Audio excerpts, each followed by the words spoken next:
tous, chers téléspectateurs, je vous souhaite la bienvenue sur cette émission.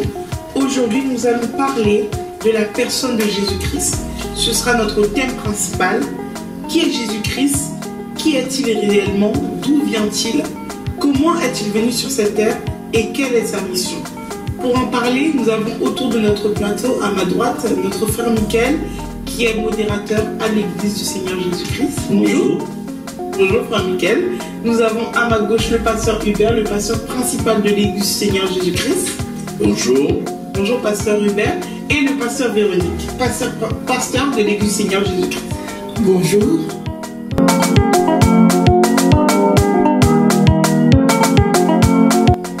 Alors frère Michael, est-ce que vous pouvez nous définir la personne de Jésus-Christ? Qui est-il pour vous? Avant toute chose, nous allons lire la parole dans le livre de 1 Jean, le verset chapitre 5, le verset 20, qui nous dit: nous savons aussi que le Fils de Dieu est venu et qu'il nous a donné l'intelligence pour connaître le véritable. Et nous sommes dans le véritable en son Fils Jésus-Christ. C'est lui qui est le Dieu véritable et la vie éternelle. Sur cette parole, nous disons que Jésus est le Fils de Dieu, le Dieu véritable et la vie éternelle. Mais vous dites que Jésus-Christ est le Fils de Dieu, mais Dieu n'est pas marié. Comment ça se fait qu'il a engendré, qu'il a créé un fils de manière biologique? C'est pas possible. Jésus est le Fils de Dieu parce qu'il a été engendré, non pas créé. Le premier homme, Adam, a été créé de la poussière de la terre. Or, Jésus est venu du ciel, envoyé par Dieu lui-même, et qui est le Dieu véritable, fait chair. Mais pasteur Véronique, s'il est venu du ciel, comment? Nous savons que les hommes sont créés de la poussière de la terre. Comme le frère Michael l'a dit, c'est le Dieu véritable qui a été engendré, donc venu du ciel. C'est la parole de Dieu qui a été faite chair. Alléluia. Amen. Comme c'est écrit dans Jean chapitre 1, à partir du verset 1 jusqu'au verset 14, c'est la parole de Dieu qui a été faite chair. Alléluia. Et son nom, Jésus-Christ, l'origine, l'étymologie de son nom, Jésus-Christ. Christ, ça veut dire Messie. Christ, c'est le Sauveur. Alléluia. Jésus, c'est le Sauveur. Et Dieu l'a précisé dans Ésaïe chapitre 9, au verset 5. C'est le Dieu qui est avec nous. C'est Emmanuel. Ça veut dire Dieu au milieu de nous. Il vient du ciel. C'est le Dieu véritable. Alléluia. D'accord, je veux bien, mais ça, Dieu, ce sont les chrétiens qui disent que Jésus-Christ est Dieu. D'autres religions disent que c'est un prophète. Pourquoi? Déjà, nous avons lu dans le verset d'ouverture que Jésus est Dieu. Jésus est le Dieu véritable. Jésus est la vie éternelle. Jésus est le Fils de Dieu. Et je parle de Jésus en tant que Fils de Dieu en m'appuyant sur les Écritures à partir de la Torah qui a été lue dans Ésaïe au chapitre 9 verset 5 qui dit: un fils nous est né, un enfant nous est donné, les dominations reposeront sur son épaule, on l'appellera conseiller, admirable, Dieu tout-puissant, Père éternel et prince de la paix. Et tous ces attributs sont toujours celui de Jésus. Lorsque je vais encore plus loin, la Torah qui est le livre de base à partir duquel a été fait d'autres livres, dont par exemple le Coran, je lis dans le Coran, et vous m'excusez d'emprunter le Coran, que Jésus est venu de façon exceptionnelle. Prenez la sourate 19 dans le Coran et lisez le verset 19. Sourate 19, verset 19. Il est écrit ceci: lorsque l'ange vient parler à Myriam, la mère de Issa, Jésus, il dit: je suis en fait un messager de ton Seigneur pour te faire don d'un fils pur. Le fils pur, c'est Jésus. Elle dit: comment aurais-je un fils quand aucun homme ne m'a touché et que je ne suis pas prostituée? Il dit, ainsi sera-t-il. C'est la main facile. Et il dit, ton Seigneur, et nous ferons de lui un signe pour les gens. Une miséricorde de notre part, c'est une affaire des arts décidée. Donc, Dieu, il l'atteste, a envoyé l'ange pour annoncer à Myriam, la Vierge Marie, qu'elle aurait un fils pur. Pourquoi? Parce qu'aucun être humain ne pouvait être pur, puisqu'étant le produit de la création d'un homme et d'une femme, il est porteur de la malédiction. Mais Jésus, lui, n'est pas né de l'union d'un homme et d'une femme. Myriam, ou Marie, n'avait jamais connu d'homme. Et la parole de Dieu s'est manifestée en ce qu'elle a porté Jésus dans son sein. Et je continue la lecture, puisqu'on nous dit, au verset 33 de la sourate 19, et que la paix soit sur moi le jour où je naquis, le jour où je mourrai, et le jour où je serai ressuscité vivant. Dans ma Bible, on m'a dit que Jésus est mort à la croix, que son sang coulé a expié la malédiction qui condamnait le monde, qu'il a été enseveli et que le troisième jour, il est ressuscité des morts. Romains au chapitre 10, versets 9 et 10. À partir de là, nous voyons très bien que le Coran confirme la Bible. Et nous voyons que Jésus est Seigneur parce qu'il est venu du ciel. Et c'est le fait de naître d'en haut, venir du ciel, parole de Dieu révélée dans le sein de Marie, c'est ça qui confère à Jésus le titre de Fils de Dieu. Dieu véritable. Voilà la raison pour laquelle il n'y a de salut en aucun autre. Acte au chapitre 4, verset 12. Parce qu'il n'y a sous ce soleil aucun nom qui a été donné parmi les hommes par lequel nous devions être sauvés.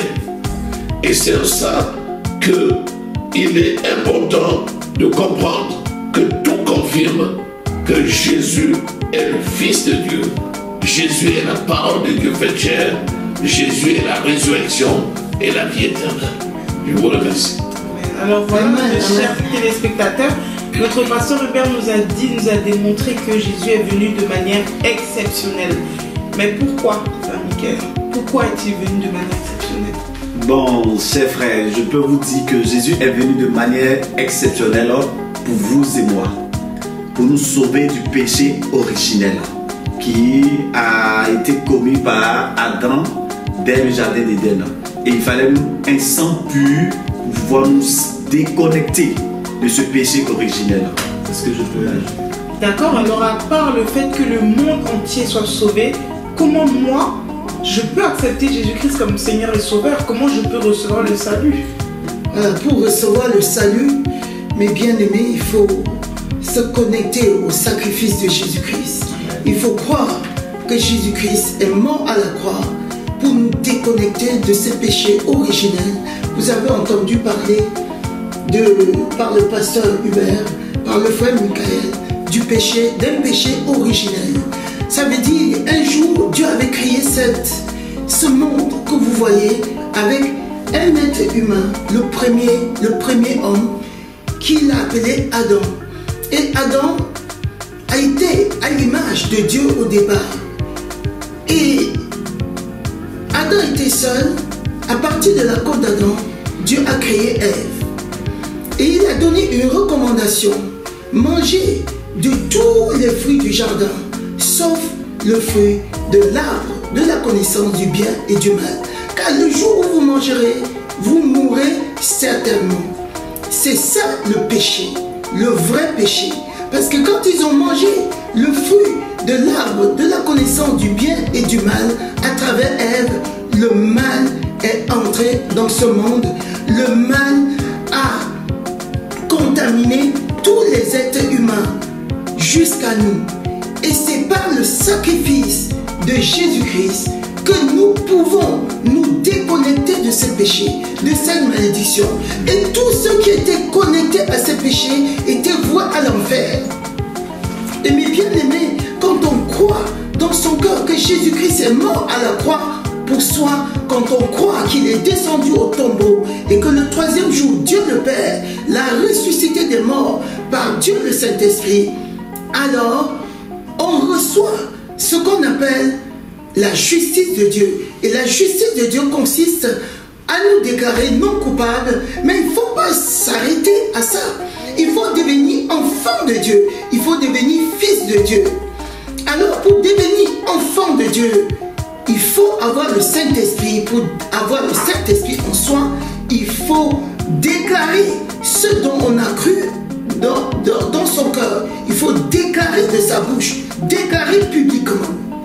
Alléluia. Et quand on le déclare, on reçoit le salut, la vie éternelle.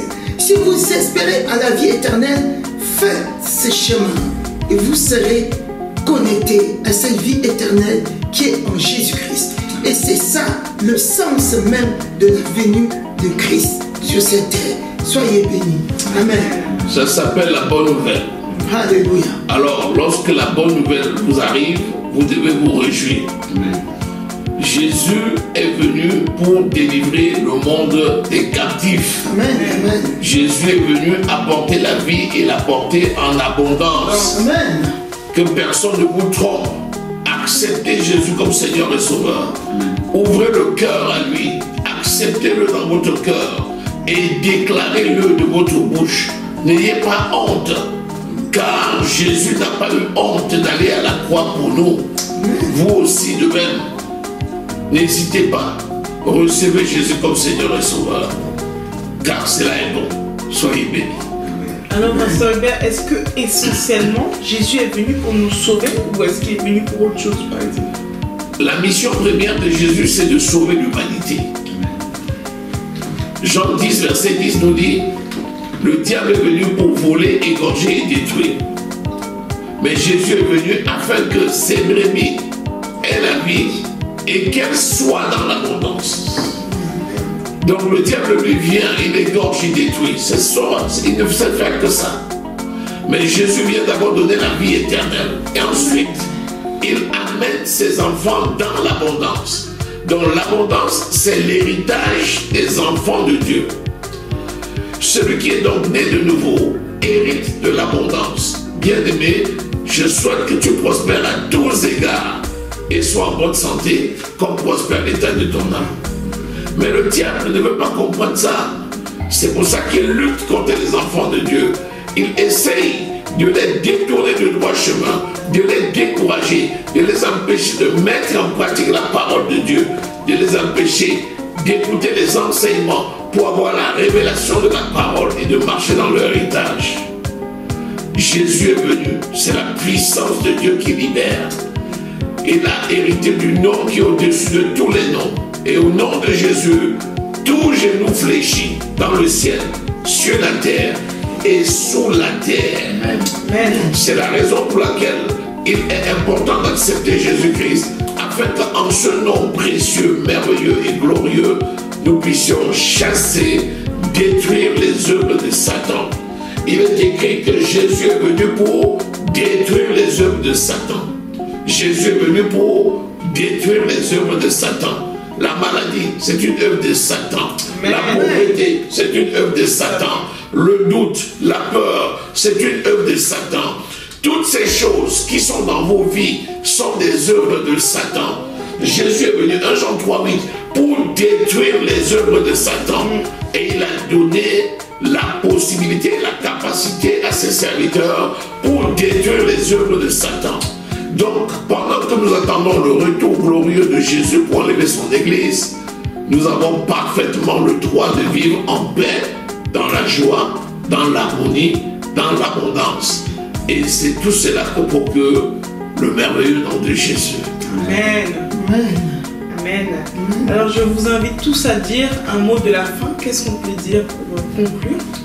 Et comme mot de la fin, je voudrais rappeler à quelqu'un que c'est vrai que vous avez entendu parler du péché original commis par Adam et Ève, et l'arbre de la connaissance du bien et du mal, et l'arbre de la vie.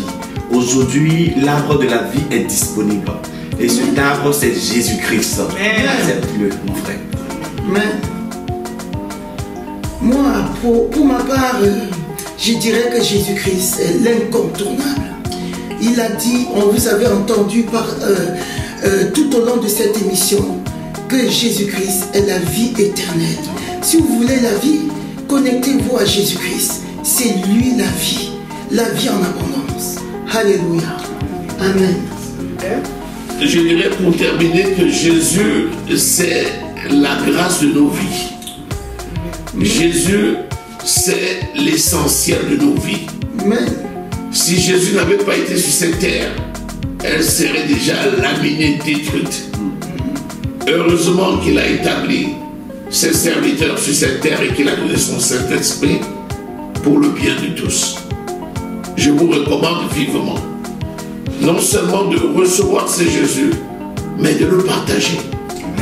Car il est bon, il est doux au palais. Mangez la parole de Dieu. Mangez Jésus-Christ. Demeurez attachés à lui. Marchons ensemble et bâtissons le royaume des cieux. Tel est l'appel. Que le Seigneur vous bénisse. Amen. Et voilà, cette émission touche à sa fin. Je vous remercie pour cet échange et pour vos interventions. Merci de nous avoir suivis. Je vous retrouve très prochainement pour une nouvelle session. En attendant, je vous invite personnellement à nos cultes chaque dimanche à partir de 10h à l'église du Seigneur Jésus-Christ située au 2 allée Pierre Latécoère à Auxerre dans le 89 000 en Bourgogne. Je vous retrouve également sur notre page Facebook. Vous pouvez aimer notre page Église du Seigneur Jésus-Christ pour voir nos directs, notamment nos directs, nos lives. Et je vous retrouve également sur notre site internet www.égliseduseigneur-jésus.com et enfin sur notre radio Mix LR en tapant sur la barre de recherche Radio ESJ.